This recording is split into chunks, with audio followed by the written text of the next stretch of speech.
어제 이어서 하던 거 하자. 자, 어제 마지막에 했던 게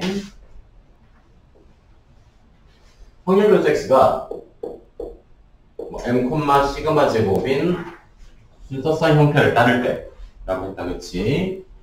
확률 변수 x가 이 기호 낮엔 붙이고 순서상으로 붙었을 때를 따를 때 그때 이 라지엔으로 표시된 녀석은 정규분포라고 했다.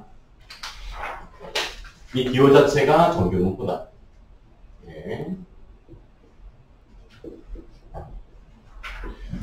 그러면 정규분포는 연속 확률 분포입니다. 자, 연속 확률 분포 중에서도 정규분포는 확률 밀도 함수가 정해져 있어요. 그렇지? 지수함수 꼴이라고 했죠, 어저께. 그렇지? 지수함수 형태로 확률 밀도 함수가 정해지는 정의역 범위 x는 확률 변수 x는 실수 전체의 범위를 가진다. 모든 실수를 다 가집니다. 그리고 전체 확률의 합은 당연히 1이고, 그리고 제일 중요한 성질이 뭐였냐? 정규분포라면 확률 밀도 함수 곡선이 평균 m 값에 대해서 대칭이라고 했지, 그치? 확률 밀도 함수가 확률 변수가 평균 m에 대하여 대칭이다. 자, 그리고 높이 시그마가 하는 역할, 뒤에 붙은 시그마가 하는 역할은 확률 밀도 함수의 높낮이를 결정한다고 했다, 그치? 자, 시그마가 커지면 표준 편차 시그마가 커지면 증가하면 이 확률 밀도 함수, 정규분포를 따르는 확률 밀도 함수의 높이는 높아진다, 낮아진다. 시그마가 커지면 높이가 높아진다고 했냐, 낮아진다고 했냐? 낮아진다고 했지. 반대였다고 했지. 최대값이라고 볼 수 있는 이 확률 밀도 함수 최대값, 최대값은 제일 꼭대기값, 제일 큰 값, 확률 밀도 함수가 가질 수 있는 가장 큰 값. 이 최대값은 줄어든다. 최대값은 감소한다. 이 성질. 그 중에서도 정규분포에서 제일 중요한 성질은 이 대칭성이다. 평균에 대해 대칭이었습니다. 평균에 대해서 대칭이었기 때문에 확률 변수가 평균 m 이하일 확률과 확률 변수가 평균 m 이상일 확률은 동일하고 그 확률은 둘 다 2분의 1이라고 했다. 그렇지? 전체 확률의 합은 1이고 실수 전체에서 확률 전체가 1인데 합이 평균이 정 가운데에 박혀있고 이게 대칭 형태이기 때문에 평균 이하일 확률과 평균 이상일 확률 모두 2분의 1로 똑같다. 라고 했죠, 어저께. 정규분포. 이제 하는 내용이고, 그 다음에 마지막에 잠깐 했던 게 적용분포에 이어서 표준 적용분포라는 게 있었어요. 이것도 적용분포야. 자, 표준 적용분포는 적용분포 중에서도 값이 이번에는 아예 정해져 버린 거. 그냥 적용분포는 평균과 표준 편차에 따라서 다양한 형태의 그래프들이 그릴 수 있다, 그치? 평균이 달라지면 대칭축이 달라지는 거고, 표준편차가 달라지면 높낮이가 달라지는 거고. 그래서 평균과 표준편차에 따라서 그래프들이 무수히 많이 그려질 수 있어요. 정규분포면. 그치? 그래서 정규분포 곡선은 딱 하나가 아니다. 평균과 표준편차의 값이 달라지면 조금씩 다 달라져요. 그래프 모양이. 근데 표준 정규분포는 딱 하나다. 어떤 정규분포? 표준 정규분포라고 이 녀석은 정규분포 중에서도 뭘 따르는가? 0,1을 따르는 거라 했지. 0,1 정규분포를 표준 정규분포라고 그렇지? 평균 0, 표준편차는 무조건 1짜리. 이 정규분포를 따른 녀석을 표준 정규분포라 부른다. 그래서 표준 정규분포를 따르는 확률 변수는 보통 뭐라고 쓰느냐면 Z라고 쓴다. 일반적인 정규분포를 따르는 확률 변수를 X라 했을 때 표준 정규분포를 따르는 확률 변수는 보통 전형적으로 그 확률 변수는 Z라고 보통 표현합니다. 그래서 확률 변수 X가 아니고 Z로 표현되어 있으면 대부분은 표준 정규분포일 때다. 그래서 표준 정규분포 곡선은 그러면 당연히 평균이 0이기 때문에 Y축 대칭이에요. 정규분포 곡선이 Y축 대칭 형태로 표준편차 1짜리로 대칭 형태로 그려져야 돼. 오케이. 그래서 이렇게 딱 곡선 모양이 하나로 정해지는 거야. 표준 정규분포 곡선은. 그래서 Z가 정규분포 중에서도 표준 정규분포의 0,1을 따를 때 0,1을 따를 때 당연히 Z값이 0 이하일 확률과 그렇다면 Z값이 0 이상일 확률은 둘 다 2분의 1로 똑같아야 되겠다. 그래서 표에 이제부터 표준 정규분포를 이용해서 확률을 구할 때 실제 확률은 표준 정규분포 표로 구합니다. 이제부터는 표로 확률을 구하는 걸 이제 듣게 자, 할 때 어떤 과정이 있느냐? 표준화 과정이 이제 마지막에 나온다. 표준화라는 과정 해보자. 모든 정규분포 확률 변수는 이 표준 정규분포로 결국 바꿔서 풀어야 돼. 왜냐? 확률을 다 구해놨기 때문에. 어제 설명한 것처럼 자, x가 자 정규분포 m, 시그마 제곱을 따를 때 정규분포 시그마 제곱을 따를 때 이 x를 항상 표준 정규분포를 따르는 녀석으로 바꿀 수 있어요. 일종의 치환 공식이야. x가 z가 될 수 있는 식이 있단 말이야. 그 식을 기억하자. 이게 핵심이다. 어떻게? 자, x에서 평균을 빼고 표준편차, 원래 확률 변수 x의 표준편차 시그마로 나눠줬을 때 나눠주게 되면 이 식은 반드시 표준 정규분포를 따르게 돼요. 이 전체 식은. 자, 왜 그런지 볼게. 이 치환한 식, 평균이 n, 표준편차가 시그마인 x를 n 빼고 표준편차를 나눴을 때의 평균을 볼게. 이 전체 식의 평균.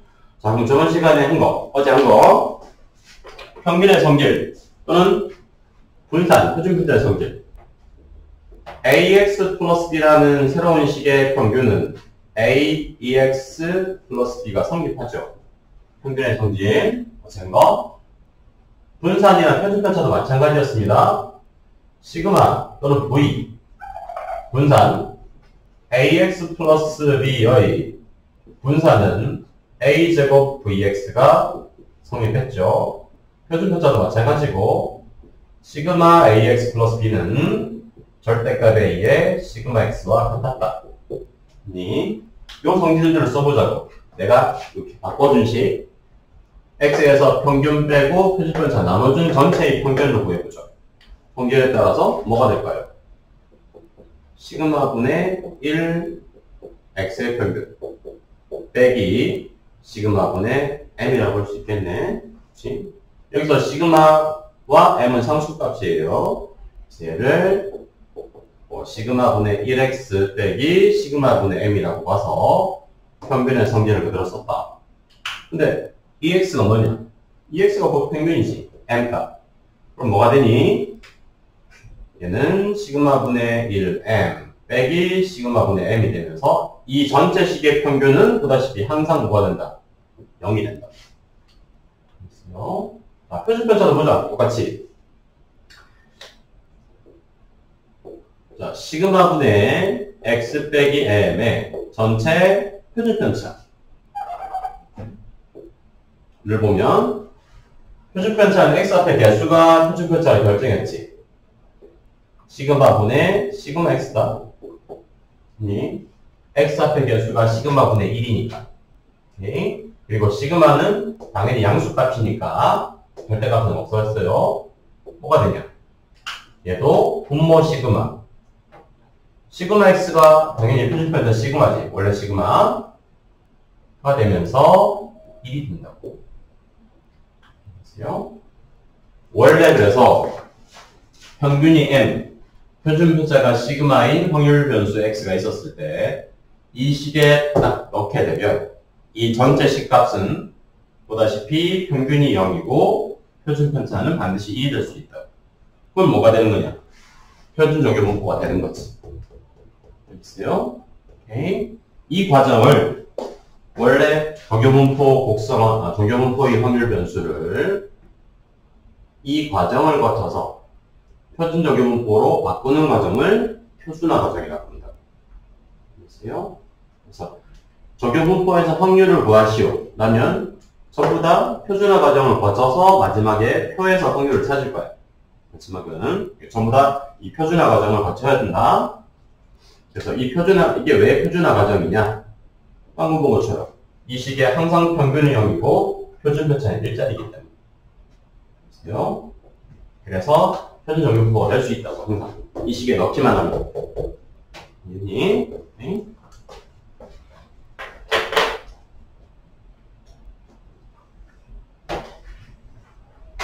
자, 그럼 실제로 332번을 한번 볼게.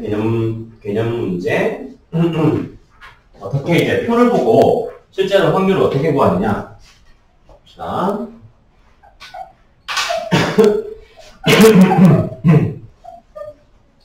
자, 얘는 332번은 확률 변수 z가 0,1을 따른다고 했다. 그럼 얘는 이 자체로 표준화 과정이 필요 없고 이 자체로 표준 적용분포를 못하는 거예요. z값. 자, 그럼 표를 보고 찾아볼 건데, 자, 보자. 첫 번째, z값이 1에서 2 사이의 확률을 오른쪽 그려진 표에서 찾으시오. 자, 표를 읽는 방법이다. 읽는 방법이 그렇게 어렵진 않다. 자, 표가 어떤 형태인지 보자. large z가 0 이상부터 small z까지. 여기서 이 z값은 small z값이다. 그게 0.5, 1.0, 그 다음에 1.5, 2.0까지. 스몰 z 값이 바뀜에 따라서 뭘 준 거냐? 0부터 스몰 z까지의 편준적용분포가 그 구간 내에 있을 확률을 준 거야. 표로 0.192로. 그래서 0.3413. 그 다음에 0.4332. 0.4772. 자, 이렇게 4개를 줬다. 자, 그럼 표를 읽는 방법 보자. 1부터 2 사이다. 그러면 이와 같이 정교분포를 표준화시켜서 표에서 찾을 때는 간단하게 그림을 한번 그려봐봐. 아주 간단한 그런 그림인데요. 표준적용분포는 평균에 대해서, 0에 대해서 대칭이죠. 자, 0에 대해서 대칭이고 그래서 1부터 2 사이의 확률을 구하고 싶은 거야. 이게 1부터 2 사이에 속하는 여기 확률을 구하고 싶은 거야. 그치? 그럼 어떻게 구하면 될까? 표에서는 1부터 2 사이가 주어지진 않았다. 근데 잘 보자. z값이 2.0일 때, 곧 라지 z값이 0에서 2.0까지 어의 확률이 0.477로 주어진 거지. 이더니 해석을 할 때 스몰 z 값이 마지막 끝단값이 2였을 때 0부터 2.0까지의 확률이 0.477로 주어진다.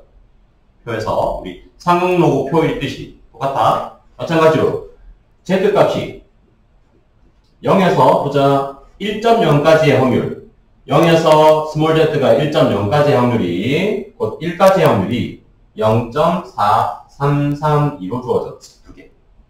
그렇다면 1부터 2 사이의 확률 0부터 2 사이에서 0부터 1 사이를 빼버리면 되겠지. 이랬더니 이렇게 해서 확률 값을 뺐을 때다. 우리가 구하려는 첫 번째는 두 개를 빼면 라지 z가 1에서 2 사이고 그게 0.4772에서 0.4332를 뺐을 때다. 이게 첫 번째 확률이에요. 펴보고 확률 찾는 방법이에요. 이게 두 번째로 보자. z가 2 이상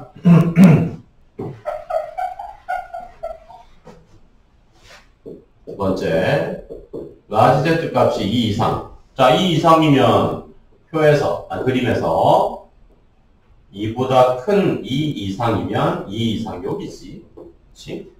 얘는 어떻게 하면 될까? 전체에서 빼버리면 되겠지. 그렇죠? 어디서 뺄까?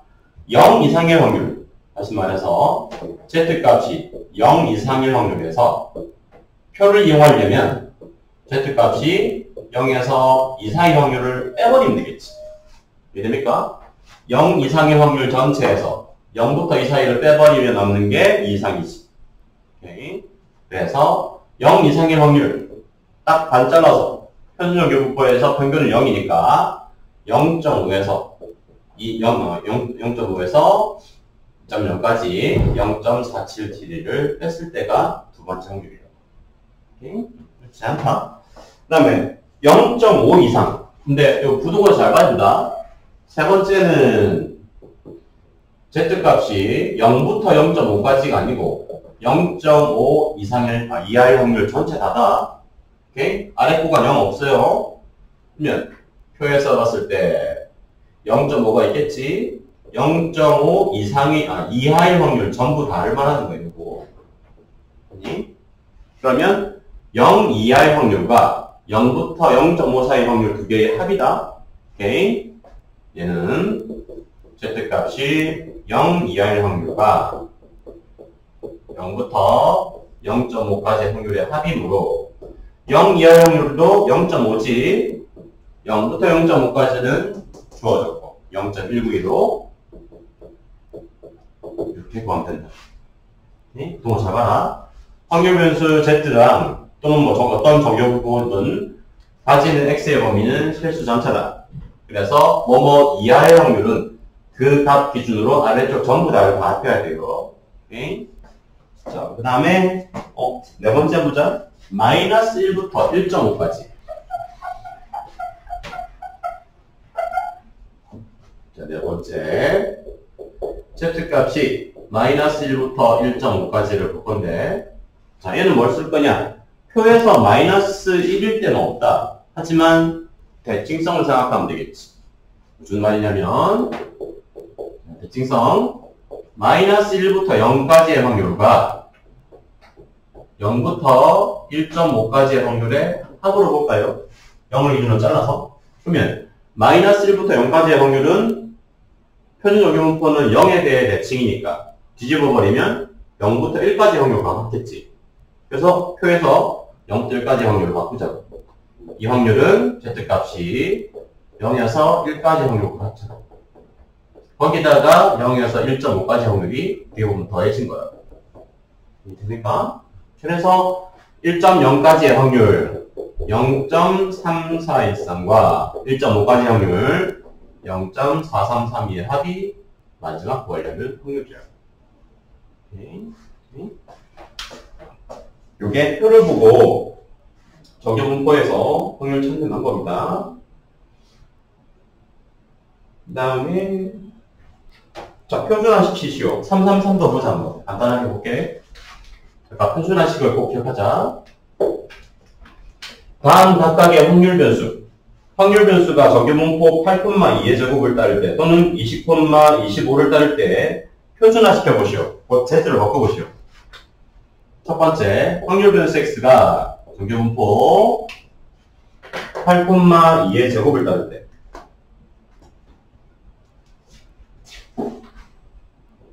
자, 정규분포 8,2의 제곱을 따른다면 평균이 8이고 표준 편차가 2짜리다 이 말이지. 그러면 얘를 표준화시키란 말은 x에서 평균 빼고 표준 편차 나눠줬을 때가 표준화된 확률 변수 z가 된다고 했죠. 그래서 여기서 이 문제에서 표준화는 2분의 x 빼기 8이다. 그게 곧 z값이야. 오케이? 두 번째도 보자. 자, 두 번째. 이번에는 x가 정규분포 20,25를 따른다. 정규분포에서 뒤에 붙는 순서상 중에서 앞부분은 평균이고 뒷부분은 시그마 제곱이에요. 그렇지? 그래서 여기서 이 확률 변수는 평균은 50이 맞고 표준 편차는 5로 봐야 된다. 25는 5의 제곱이지. 표준 편차가 5로 준 거예요. 오케이? 따라서 이것도 표준화는 x에서 평균 50 빼고 표준 편차 5로 나눴을 때가 표준 정규분포를 따르는 확률 변수다. 그렇게 표준화시킬 수 있다. 오케이. 자, 필수 16번으로 적읍시다.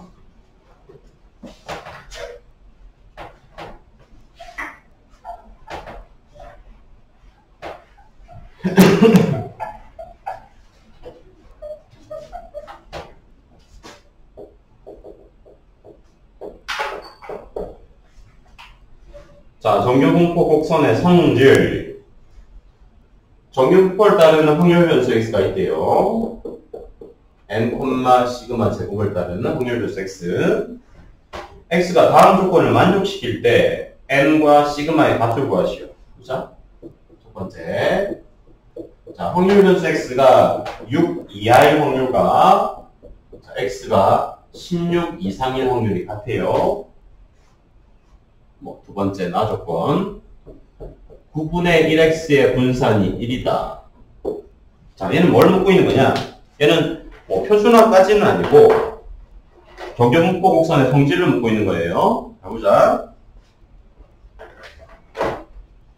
자, 생각해보면 정규분포에서 제일 중요한 성질은 대칭성이었다. 그러면 이 확률 변수는 평균이 얼마인지 모르지만 평균 m에 대해서 대칭이겠지. 자, 대칭 녀석인데 6이라는 값, 6 이하일 확률 알죠? 과 16 이상일 확률, 16 이상일 확률 두 개가 같아야 되네. 자, 그럼 그림으로 보면 6과 16은 평균에 대해서 대칭이 돼야 되겠지. 그래야지 이상일 확률과 이하의 확률이 같을 수 있겠죠. 6과 16이 평균에 대해 대칭값이 돼야 돼. 그래야지 6 이하의 확률과 16 이상의 확률이 같을 수 있죠. 그러면 m 값은 6과 16의 어떻게 보면 중점, 정가운데가 돼야 되죠. 6, 16의 합을 2로 나눠준 값이 평균이 돼야 되겠지. 20이니까 평균은 10이다. 알겠어? 대칭성이에요. 자, 두 번째도 보자. 두 번째는 그냥 값을 준 거다. 분산의 성질. 9분의 1x라는 확률 변수의 분산은 x 앞의 개수의 제곱배였다. 제곱배. 따라서 9분의 1의 제곱 x의 분산이 1이라고 준 거지. 그래서 이 녀석의 분산은 9의 제곱이다. 분산이 9의 제곱이니까 시그마 값은 9가 돼야 되겠죠. 네, 직선만 잘 가지고.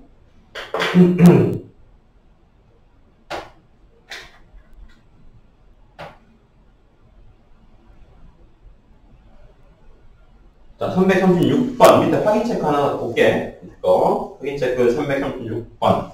보면.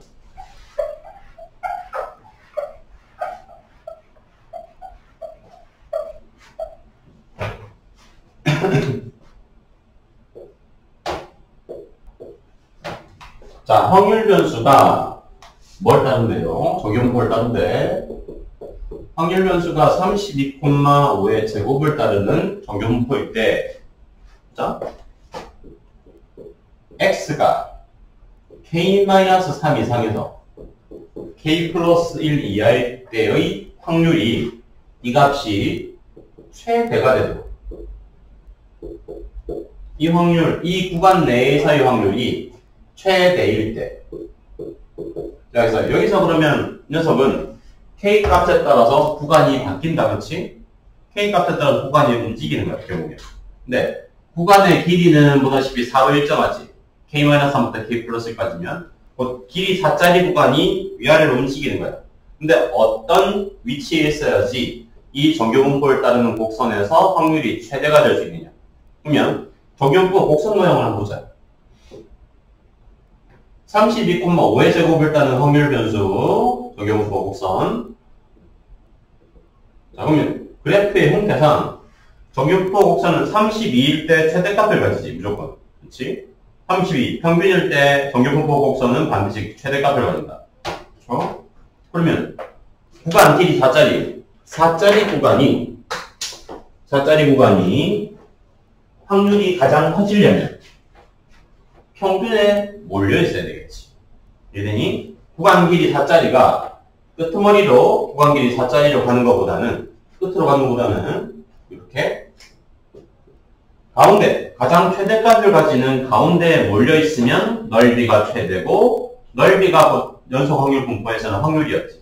곧 구간 길이 4짜리 구간을 딱 잡았을 때 넓이가 최대가 되도록 잡으라 이 말이야. 그럼 어떻게 돼야 되겠니? 역시나 평균에 대해서 대칭이 돼야 되겠지. 그러면 평균에 대해서 대칭이 되면서 뭐가 되도록? 구간 길이 4짜리가 되도록. 평균에 대해서 대칭이 되는 구간 길이 4짜리는 어떻게 잡으면 될까? 30부터 딱 대칭 형태로 어디까지? 34까지로 잡으면 제일 넓이가 커지겠지. 그러니 구간의 정중앙에 평균이 있으면 가장 넓이가 크겠죠. 오케이. 그래서 결국은 이렇게 잡았을 때다. 결론은 32를 기준으로 대칭이 되도록 구간을 32부터 34까지 잡았을 때가 넓이가 최대지. 그 넓이가 최대인 게 확률이 최대이고. 알겠어요? 오케이. 따라서 k-3이라는 구간이 30이 되는 거겠지. 구간의 시작이 30, 끝이 34. k는 33입니다. 알겠어요? 이것도 정교분포 곡선의 성질을 묻고 있는 거예요. 정교분포 곡선은 평균에 대한 대칭이면서 평균일 때 가장 큰 값을 갖는다. 그래서 구간이 평균에 가장 몰려있을 때가 확률도 제일 커진다. 오케이. 그 내용이에요. 그 다음에, 자, 표준화시켜서 확률을 직접 구해보자. 7번 필수.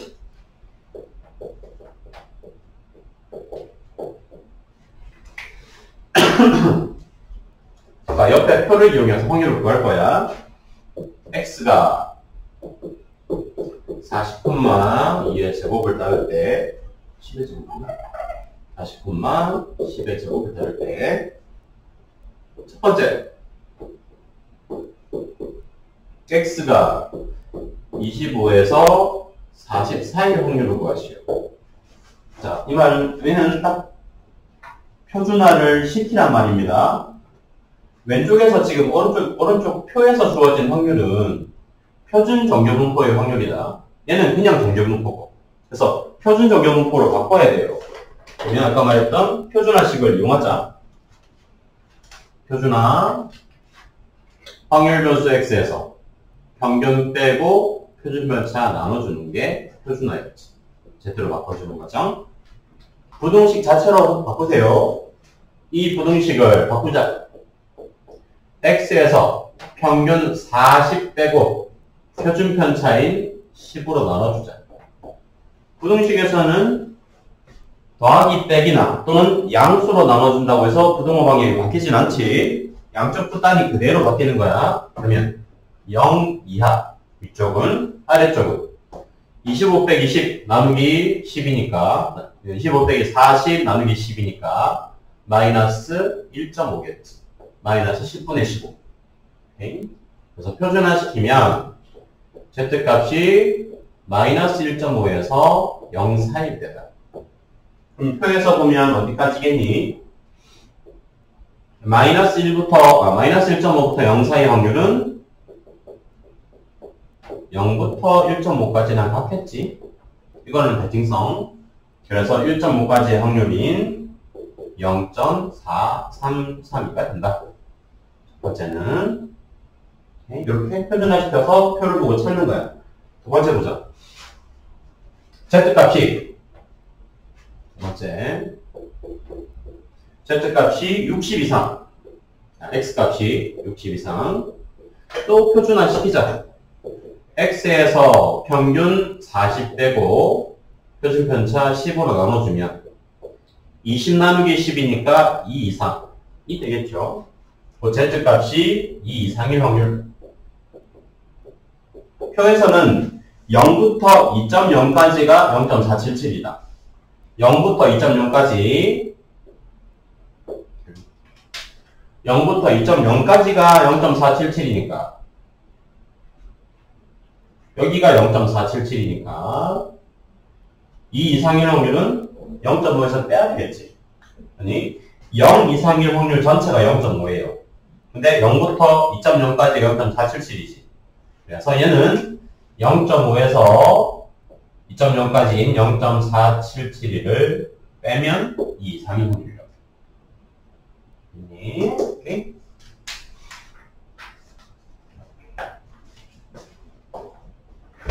자, 넘어갑시다. 다음 필수 문제 볼게. 이제는 실제로 확률을 주고 미정계수를 찾으시오.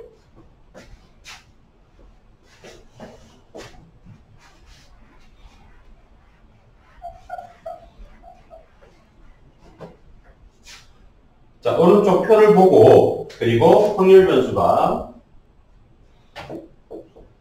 확률 변수 x가 정규분포를 따른대요. 50,5의 0을 따를 때. 그때, k가 뭔지 모른다. 근데, x가 k 이상일 확률이 0.0013이 되도록 k를 찾으시오. 자, 그럼 일단, 표준화시키자. 평균 빼고 표준편차 나누자. 표준화시키면 x 빼기 50 나누기 5였을 때지. 그러면 그게 k 빼기 50 나누기 5꼴이 될 거예요. 그러면 구하려는 확률은 z값이 5분의 k 빼기 50 이상일 때다. 그 확률이 0.0013이라고 주어지는 거죠. 자, 그러면 그림을 간단하게 그려봅시다. 표준 정규분포 곡선에서 이 값이 뭔지는 몰라.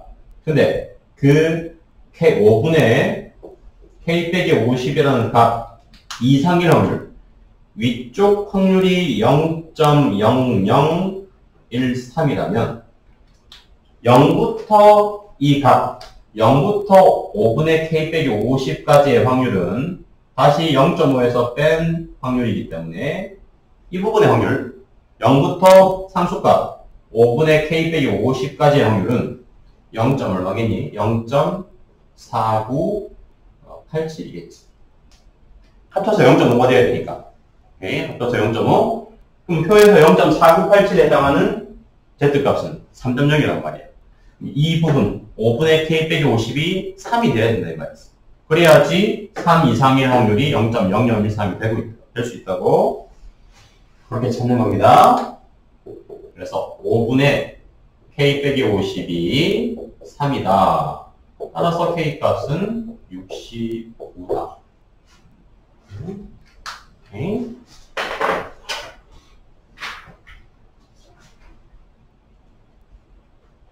자, 정규분포를 활용하자 또.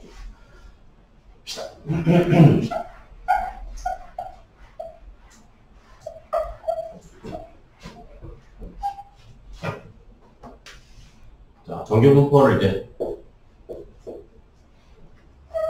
문제에서 활용해보자. 2학년 학생이 1000명의 키를 조사하였더니 평균이 164. 자, 그러면 X라 볼게. 키. 학생들의 키. 키를 확률 변수 X라 했을 때 X는 정교분포를 따른대요. 평균 164. 표준 편차 5짜리인 정교분포를 따르는 게 확률 변수 X라고 하자. 자, 첫 번째 그러면 키가 170 이상인 학생은 전체의 몇 퍼센트냐? 확률을 구하란 말이다. 키 X 값이 170 이상이 될 확률을 구해보자. 오케이? 자, 170 이상은 표준화 시킬 거예요. 또 X 빼기 164 나누기 5다. 그러면 5분의 6이 되겠지. 그럼 170 이상일 확률은 표준화 시키면 1.2 이상입니다. 자, 1.2일 때가 0.38다.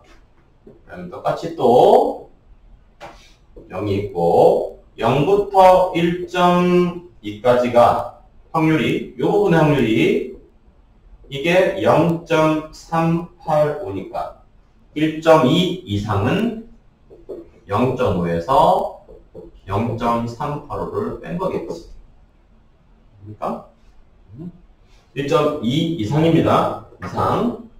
자, 그러면 0.11인가? 자, 확률, 그러니까 비율이자 확률은 0.115야. 그치? 학생이 170, 키가 170 이상이 될 확률이 0.15인데, 묻고 있는 거는 지금 퍼센트지. 그치? 퍼센트는 100을 곱해줘야 되겠지. 그래서 퍼센트로 하면 170 이상인 학생은 11.5%다. 라고 볼 수 있습니다. 오케이? 자, 두 번째 보자. 이번에는 학생 수를 구해보래. 키가 160에서 170 사이. 자, 얘도 표준화시켜서 구해보자. 자, 160에서 170 사이일 확률을 먼저 구할 거예요. 표준화시키자. X 빼기 164 나누기 5 해주면 5분의 6 이하 마이너스 5분의 4 이상이겠지? 해주면 바로, 자, 그래서 묻고 있는 확률은 Z값이 1.2 이하 마이너스 0.8 이상이 된다. 표에서 보자. 마이너스 0.8에서 1.2 사이면 마이너스 0.8이 있겠죠? 1.2가 있겠지. 마이너스 0.8부터 0까지의 확률은 0부터 또 0.8까지의 확률과 같아. 그래서 보면 왼쪽 음수 마이너스 0.8부터 0까지의 확률은 표에서 봤을 때 0.288이죠. 오른쪽 다시 0부터 1.2까지의 확률은 표에서 주어졌지. 0.385다. 이렇게 봅시다. 그래서 전체 확률, 키가 160에서 170 사이일 확률은 두 확률의 합 0.288 더하기 0.385가 되겠지. 그러니까 그래서 더하면 3이고 7이고 0.673이겠지.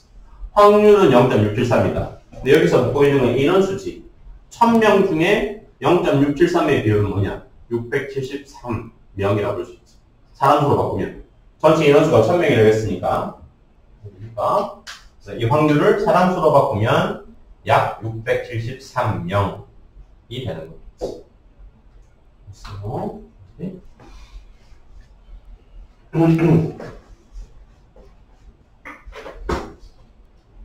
다음에 뭔가 써보자.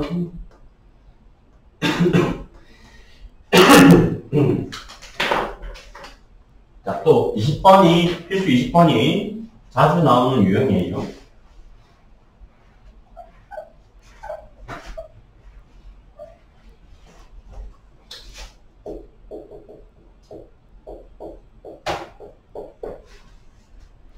자, 뭐 입사 시험에서 자, 이 대표 유형이다 이게.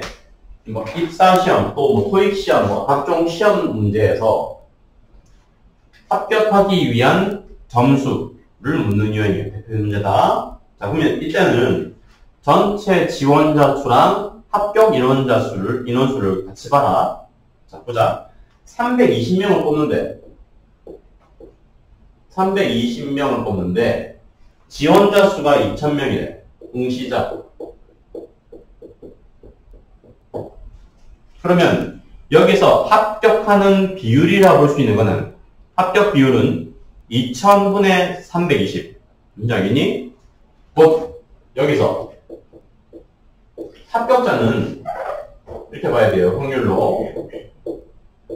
합격은 상위 2000분의 320. 요 비율 안에 들어가야 된다. 위에서부터 잘랐을 때 상위 이 비율 안에 들어가야지 합격인 거지. 전체 인원수가 2000이고 합격자가 320명이니까 바꿔주면 날리고 100분의 16 0.16이다. 이해됩니까? 상위 0.16 비율 안에 들어가야 돼. 퍼센트로 따지면 상위 16% 안에 들어가야 돼.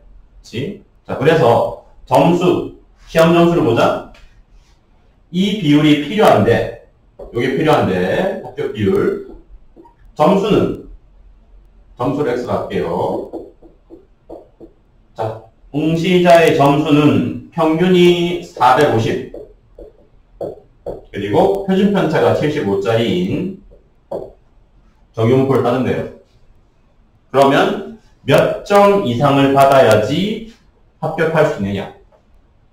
오케이? 몇 점 이상은 돼야지 요 비율이 되는지를 찾으라 이 말이지. 알겠어요? 그래서 이렇게 볼게. 식을 세볼게. 점수 X가 K라는 어떤 특정한 점수 이상이 될 때의 확률이 0.16. 합격 마지노선인 비율 0.16이 될 때를 찾으라 이 말이에요. 그렇죠? 그 다음은 표준화다. 식을 세웠으면 얘를 표준화시키자. X 빼기 450 나누기 75 해주면 K 빼기 450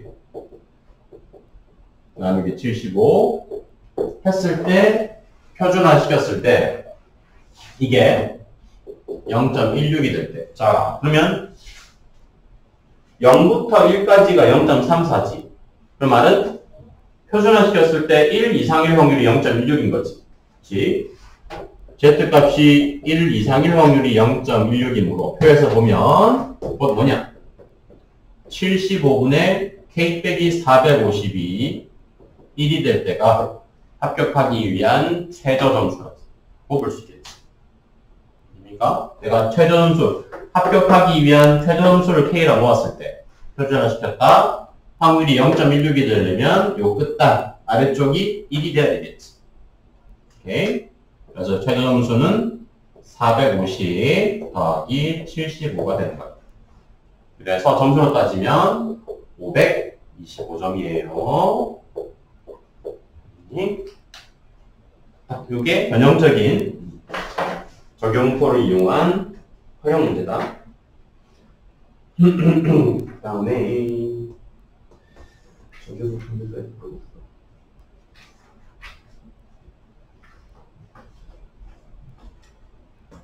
OS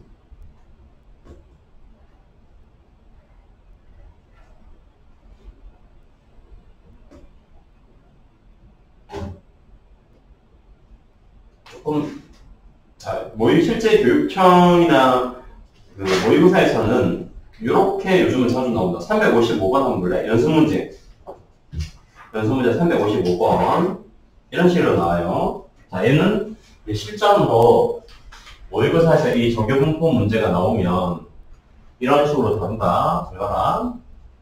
한번 이제 맛보고 넘어가자.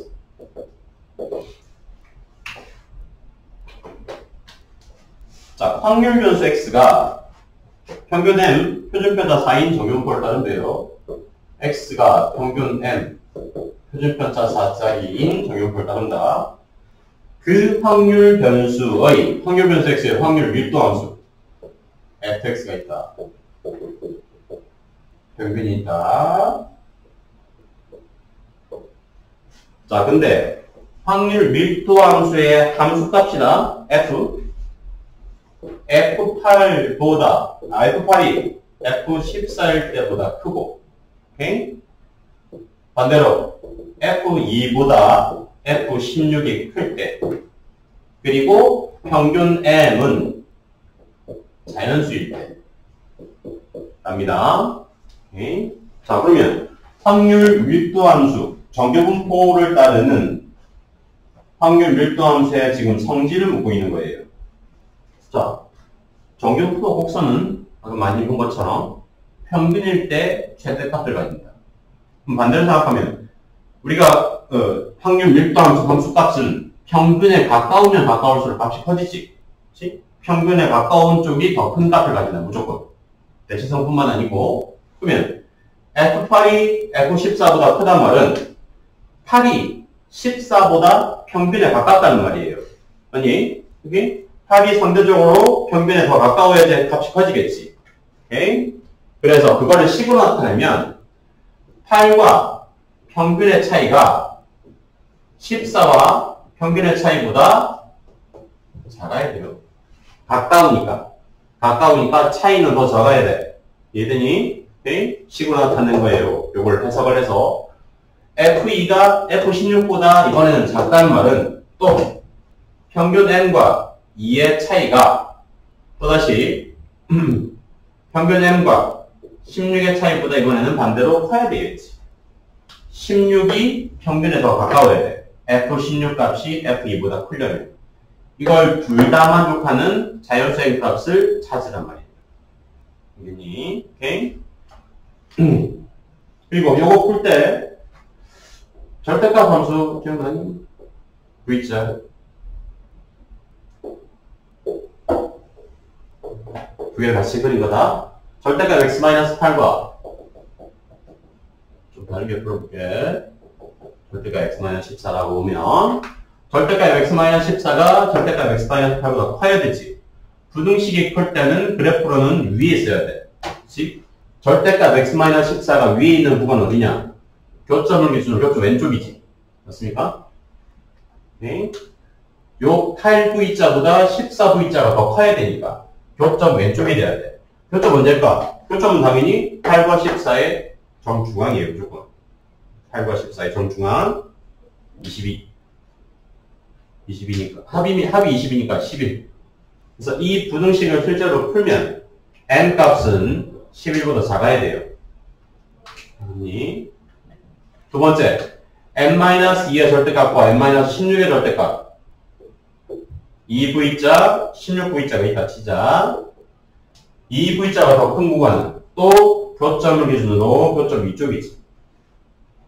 됩니까? 그러면 그때의 교점은 26의 합을 2로 나눠준 중점 9.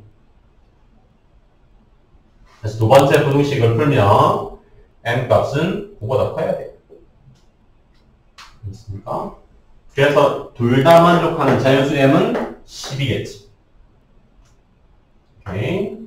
m이 자연수라고 했다. 결론.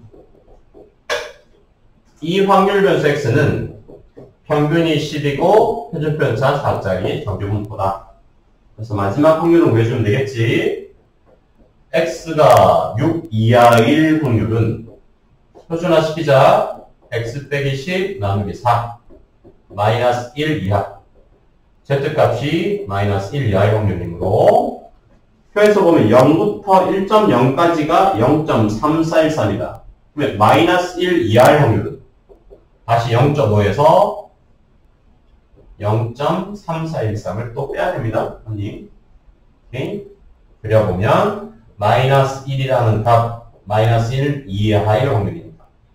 알겠죠? 그래서 0.15 87이 되겠지. 이렇게 하는 거예요. 결정기출이나 모의고사는 뭐 이렇게 물어본다.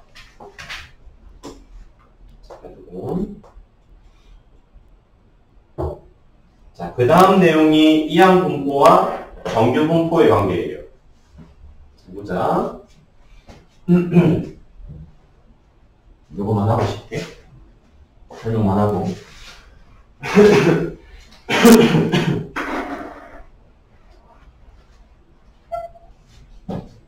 자, 이항 분포.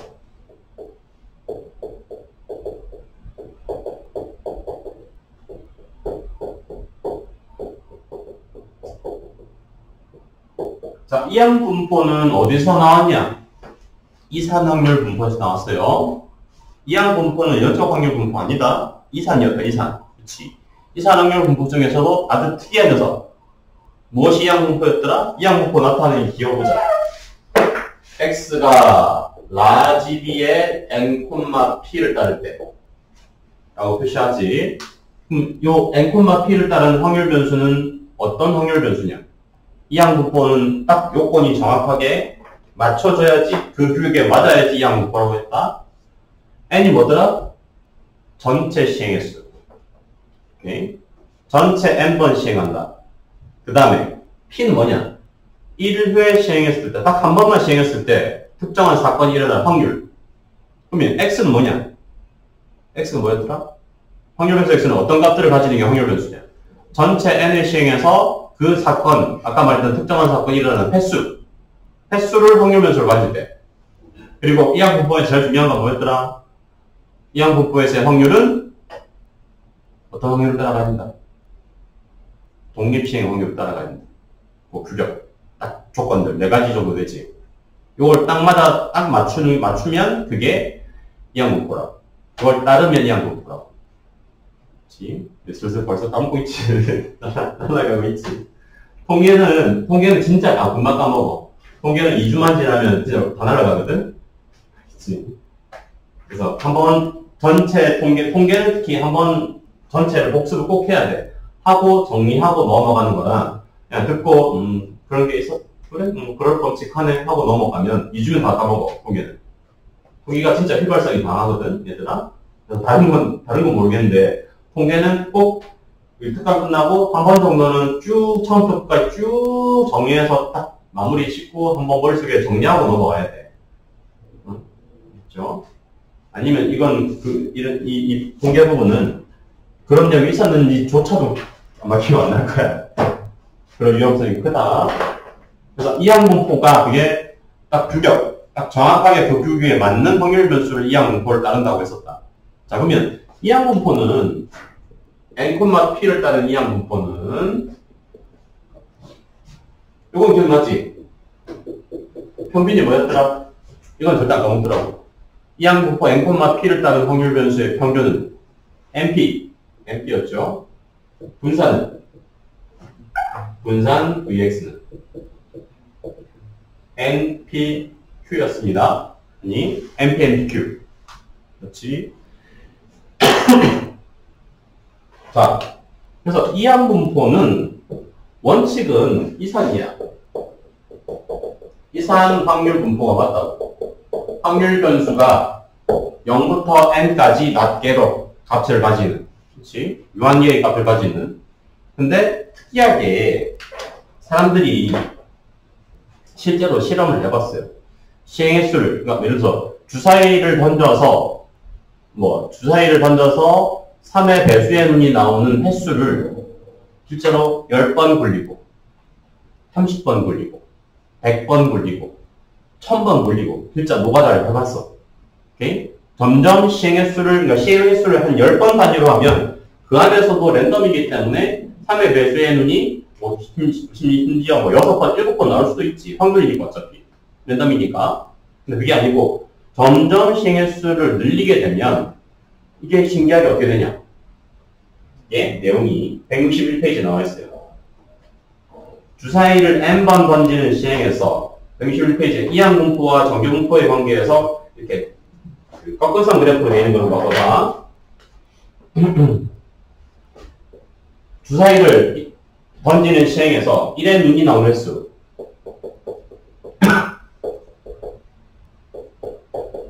1의 눈이 나오는 횟수를 x를 했을 때 딱 10번만 던지면 주사위에 눈이 나오는 그 분포가 왼쪽에 치우쳐요. 그치? 왼쪽에 치우치지. n이 11대. 근데 시행횟수를 20번 했을 때는 왼쪽에 치우쳐 있다가 조금 오른쪽으로 간다. 그렇지? 30번 올리면 조금 더 오른쪽으로 간다. 근데 그게 약 50번에 가까워지면 50번 단위로 넘어가면 어떻게 되냐? 50번 단위로 넘어갔을 때 각각 x값이 주사위의 눈이 1에 나오는 횟수가 어떤 식에 가까워지냐? 약 50번 정도 되니까 얼추 대칭 형태로 보여준다. 각각의 주사위의 눈이 나오는 1의 눈이 나오는 횟수를 점선으로 그려봤을 때, 그걸 꺾어서 그래프로 그려봤을 때 거의 얼추 유사하게 대칭 형태로 유사하게 간다. 시행 횟수가 50번 정도 되니까 당연히 이 횟수를 더 늘리면 더 부드러운 대칭 형태로 가게 된다. 점점. 그 횟수가 평균에 대해서 대칭 형태로 가게 돼. 있어요. 그런 성질이 발견이 된 거야. 그래서 얘를 통계로 만들어준 거야. 무슨 말이냐? 원래는 이산확률 분포면 연속 아니다. 이산확률 분포가 원칙적으로 정규분포는 아니야. 완전히 다른 내용이니까, 그렇지. 정규분포는 연속이야. 연속확률 분포야, 정규분포는. 그런데 실험적으로, 통계적으로 해보니까 시행 횟수가 충분히 크면 어느 정도 그게 1000번 단위, 10,000번 단위 넘어갈 필요도 없고 지금 여기서 본 것처럼 50번 정도만 넘어가도 시행 횟수를 이렇게 늘려주면 나오는 그 횟수가 거의 대칭형으로 정규분포에 유사하게 된다. 그렇지? 오케이? 그래서 이 내용입니다. 결론은 한 줄로 쓰면 이런 배우 과정을 거쳐서 x가 라지 b의 n, p를 나눌 때 n이 충분히 크면 시행 횟수가 충분히 크면 n이 충분히 크면 어느 정도 충분히 크면 이 확률 변수 x는 정규분포로 생각해야 된다. np, npq인 정규분포로 생각할 수 있다고. 이 항분포의 평균은 np고 분산은 npq였지. 그래서 평균 np, 분산 npq를 따르는 정규분포로 생각해서 풀어도 된다. 풀 수 있다고 있어. 알겠어요? 오케이? 그러면 시행연수가 충분히 크다는 보통 뭐로 판단하느냐? 보통은 약속이다. np5 이상, nq도 5 이상 정도 되면, 이 정도 되면 통계적으로 정규분포로 생각해도 크게 오류는 없다. 고 약속을 합니다. 오케이? 이게 이항분포의 정규분포하다. 이런 성질이 있어요. 그게 지금 여기에 나와 있는 내용이고, 이항분포와 정규분포의 관계. 이게 큰 수의 법칙과도 일맥상통하는 건데, 여기에 통계에서는 이항분포를 정규분포로 바꿔서 한다. 그래서 시행횟수가 충분히 큰 문제에서 보통은 이항분포를 주고, 원래는 이항분포인데 이항분포 문제에서 오른쪽에 이와 같이 그 정규분포 표 곡선 또는 그 정규분포 그 확률 표가 있지. Z표. 이항분포 문제인데 이 표가 주어질 확률 문제는 대부분은 이항분포의 정규분포다. 오케이? 그래서 이항분포를 따르는 확률 변수에서 표준화는 x 빼기 np 나누기 그렇다면 뭘까? 시그마 루트 npq겠지. 오케이? 그래서 이항분포도 시행횟수가 충분히 크면 이와 같이 표준화시킬 수 있다고. 됐어요? 오케이? 이게 이항분포의 정규분포화 내용이 있어요.